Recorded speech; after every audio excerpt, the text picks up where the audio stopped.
Alright guys, welcome back to another video of this channel. अभी हमने series start करी है अगाथा ऑल अलोंग। इसके फर्स्ट सीजन का फर्स्ट एपिसोड ऑलरेडी बढ़िया DynaTV क्लिप्स के साथ में अपलोड कर दिया गया है और आज बारी है सेकंड एपिसोड की। So now without wasting any time चलिए डायरेक्टली आते हैं इस कहानी की मेन स्टोरी लाइन की तरफ, जिसकी शुरुआत में थोड़ा बहुत फर्स्ट पार्ट का ब्रीफ दिखाया जाता है कि कैसे एग्नेस, जिसे कि उसकी दुश्मन विडाल आकर उसकी शक्तियों के बारे में उसे थोड़ा बहुत बताती है और उसे याद दिलाती है कि पहले तुम एक डायन थी और अब दोनों का ही मुकाबला बराबरी का हो, इसलिए निकल पड़ती है अगाथा हार्कनेस अपनी ताकत को वापस पाने के लिए, जिसका एक ही रास्ता था और वो था डायन डगर। एंड देन इस कहानी की शुरुआत में हम देख पाते हैं कि वो निकल करके तैयार हो चुकी होती है अपनी एक टोली बनाने के लिए। अब यहाँ ये छोटा लड़का जो कि अपना नाम उसे बताता भी है, मगर तभी उसके मुंह पर ऐसा लगता है कि जैसे किसी ने जादू कर दिया हो और वो अपना नाम नहीं बता पाता। यहाँ पर एग्नेस का कहना था कि अगर मुझे अपनी शक्तियां पानी है तो डायन डगर पर जाना होगा, जो कि एक बहुत ही कठिन रास्ता है, मगर यहाँ जाने की एक शर्त है कि कोई भी डायन अकेली नहीं जा सकती, उसे अपनी एक टोली ले जानी होती है और टोली में ऑलमोस्ट 4 से 5 डायनों का होना जरूरी है। मगर अच्छी बात यह है कि हर किसी के डायन के 3 किलोमीटर के आसपास के रेडियस में उसे वो वाले दोस्त मिल ही जाते हैं जिससे कि एक टोली बनाई जा सके। तो ये लड़का, जिसका मैंने IMDb पर नाम चेक किया था तो जॉय आ रहा था, तो फिलहाल के लिए हम इसे जॉय से ही रिप्रेजेंट करेंगे। जॉय कहता है कि मैंने आपके बारे में बहुत पढ़ा है, बहुत सुना है, आप बहुत ही ज्यादा बदनाम डायन थी और दूसरी चुड़ैलों की शक्तियां खींचकर अपने अंदर बसा लिया करती थी, मगर वांडा विजन यानी कि स्कारलेट विच के आ जाने के बाद में आपकी सारी ताकतें चली गई, आप यहाँ पर कैद हो गई।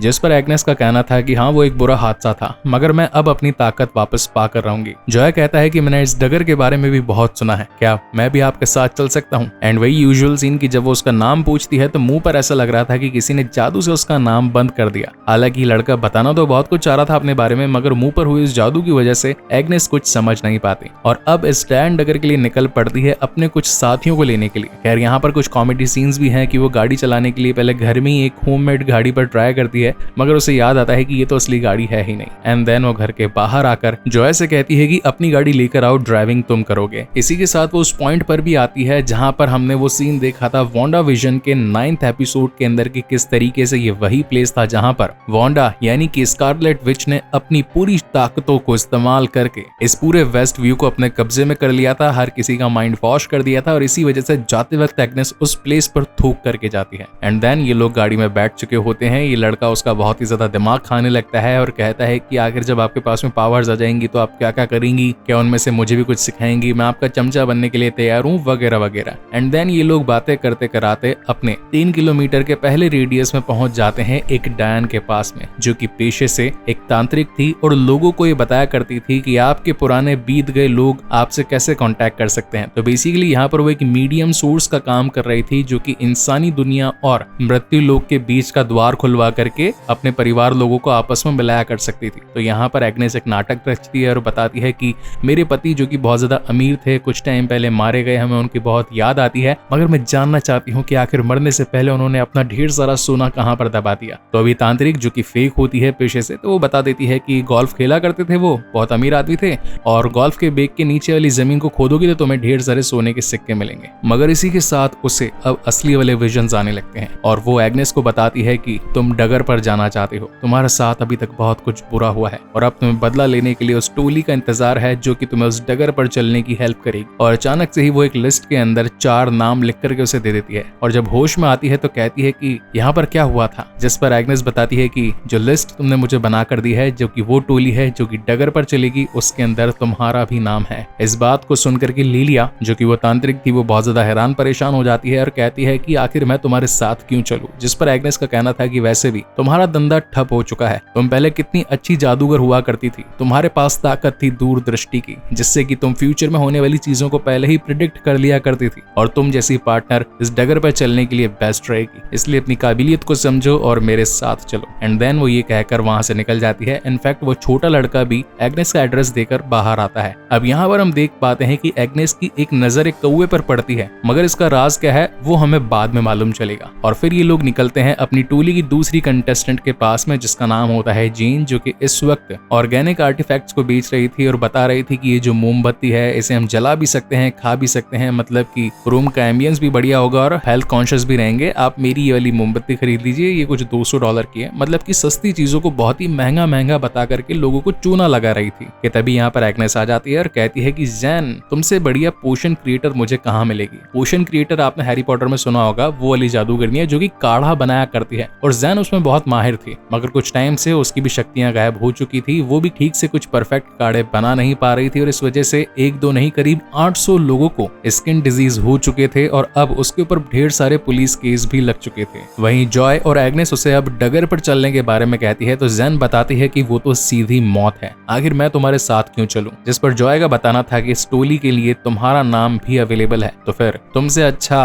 पोशन क्रिएटर हमें कहाँ मिलेगा, हमें तुम्हारी जरूरत है। मगर जैन, जो कि इस बदनाम चुड़ैल अगाथा हार्कनेस के बारे में सब कुछ जानती थी कि ये चुड़ैलों की ताकतें खींच लिया करती है खुद को पावरफुल बनाने के लिए, तो इसलिए वो कह देती है कि मैं तुम्हारे साथ नहीं आऊंगी। मगर बाहर निकलते वक्त एग्नेस का बताना था कि ये हमारी टीम में जरूर शामिल होगी और अब वक्त है हमारी तीसरी कंपेटिटर के पास जाने के लिए। मगर उसके साथ वही पहले जैसा कुछ हादसा होता है, जैसे फर्स्ट टाइम एक कौवा उसे देख रहा था तो इस बार एक चूहा उसे घूर करके देखने लगता है और इससे डर कर मारे वो बाहर चली जाती है। अब जैसे कि वेस्ट व्यू एक बहुत ही छोटा सा गांव टाइप सा एरिया था या फिर कहीं की डेवलप्ड छोटा गांव जहां पर शॉपिंग मॉल्स भी थे, तो अब वो अपने तीसरे कंपेटिटर को लेने के लिए एक रॉकस्टार के पास पहुंची थी जिसका करियर अब बहुत ज्यादा डाउन हो चुका था और एक सिक्योरिटी गार्ड की जॉब कर रही थी। और उसे अपनी टीम में मिलाने के लिए सबसे पहले तो वो धोखा देकर कुछ दुकान का सामान जेब में डालकर जॉय को बाहर निकलवा देती है। तो दुकान का मालिक उस पर गुस्साता है और कहता है कि तुमसे एक छोटा सा काम भी नहीं हो सकता, मैंने मेरे दोस्त के कहने पर तुम्हें यहाँ पर जॉब दी थी, मगर अब यहाँ से निकल जाओ और दोबारा अपनी शक्ल मत दिखाना। अब एग्नेस बाहर आकर उसे कहती है कि आए है कितना बुरा हुआ तुम्हारे साथ, आज ही तुम्हें जॉब से निकाल दिया, मगर देखो कितनी अच्छी बात है, आज ही हम डैन डगर पर जाने वाले हैं, तुम जैसी रक्षक अगर हमें मिल जाए तो फिर हमारा काम और ज्यादा आसान हो जाएगा। अब यहाँ पर ये जो एलिस थी ये एक रक्षक हुआ करती थी पहले, मतलब कि प्रोटेक्शन वाले जादू किया करती थी और उसे पहले से ही मालूम था कि उसकी मदद लेने के लिए यहाँ पर दो लोग जरूर आएंगे, तो वो एग्नेस को मना कर देती है। जिस पर एग्नेस का भी कहना था कि यार इसे तोड़ना बहुत ज्यादा मुश्किल होगा, लेकिन जॉय कहता है कि इसे तोड़ना नहीं जोड़ना टीम में बहुत ज्यादा मुश्किल होगा। तो खैर यहाँ पर कॉमेडी एलिमेंट्स का भी बहुत अच्छे तरीके से ध्यान दिया गया है एंड देन ये लोग कार में बैठ जाते हैं। इसी वक्त यहाँ पर एग्नेस उसके बारे में और ज्यादा जानने की कोशिश करती है कि तुम रहते कहाँ हो, तुम्हारे माता पिता क्या करते हैं, आखिर इस डैन डगर पर क्यों चलना चाहते हो, मुझसे तुम्हारा क्या वास्ता है और ये चीजें तुम्हें इतनी ज्यादा इंटरेस्टिंग क्यों लगती है। इन बिटवीन यहाँ पर ये लड़का यानी कि जॉय सब कुछ बताने की कोशिश भी करता है, मगर आगे बढ़ते वक्त उसकी आवाज इतनी धीरे हो जाती है कि एग्नेस को कुछ समझ ही नहीं आता कि आखिर ये बंदा बड़बड़ा क्या रहा है। वो अपने कानों को चेक करने के लिए कार का म्यूजिक भी इंक्रीज कर देती है, मगर जॉय जो बता रहा था उसे वो बिल्कुल समझ में नहीं आता, लेकिन उसके कान प्रॉपर चल रहे थे।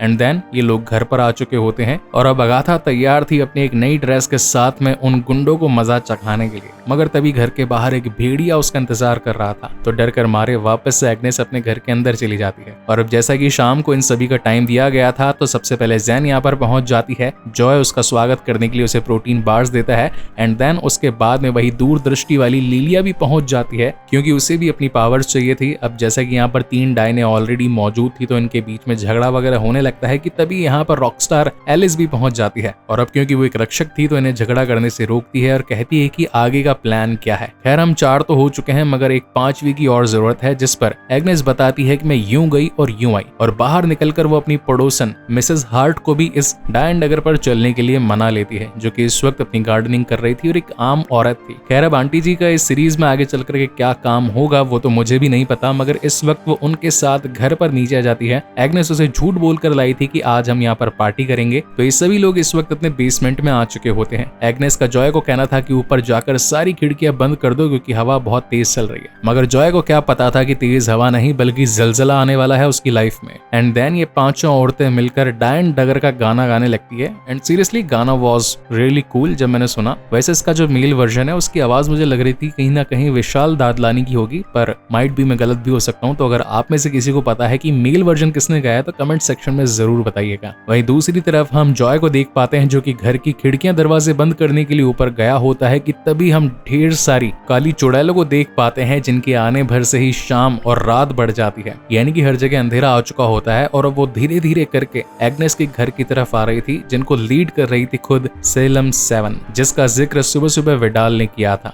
अब जहाँ एक तरफ नीचे ये 5 चुड़ैलें या फिर कहें कि 5 अच्छी चुड़ैलें मिल करके अपना जादू दिखाने लगती है और इस डायन डगर का रास्ता खोलने लगती है क्योंकि वो इनके एकजुट होकर गाना गाने से ही खुला करता था। वहीं दूसरी तरफ ये सेलम 7 अपनी पूरी टीम के साथ में एग्नेस को खत्म करने के लिए आ रही थी। तो अब इन बातों में हम व्यूअर्स को पता चलता है कि आज से एक बार और पहले भी अगाथा हार्कनेस ने डार्क होल्ड पाने के लिए इस डायन डगर का इस्तेमाल किया था और वहां से जिंदा लौट करके आई थी। और ये बात कहीं ना कहीं बाकी की चुड़ैलों को पसंद नहीं आई होगी एंड दैट इज वाई वो आज इसे मारने के लिए पहुंच रही। खैर यहाँ पर अपना जॉय बहुत ज्यादा कोशिश करता है, घर की हर चीज को बंद करने की ट्राई करता है, मगर इस वक्त तक सेलम 7 घर के अंदर पहुंच चुकी थी। बहुत ही ज्यादा डरावनी लग रही थी, मगर वो तो अब क्योंकि जादूगर नहीं होता या फिर कोई शक्तियां नहीं होती, इसलिए वो बचने के लिए नीचे आ जाता है बेसमेंट में। और इस वक्त तक उन्होंने डायन डगर का दरवाजा भी खोल दिया होता है और अब डर के मारे ये सभी के सभी उसके नीचे चले जाते हैं। मगर जब दरवाजा बंद करने के बाद में अगाथा अपने हाथ को ऊपर टच करती है तो मालूम चलता है कि अब वो दरवाजा गायब हो चुका है।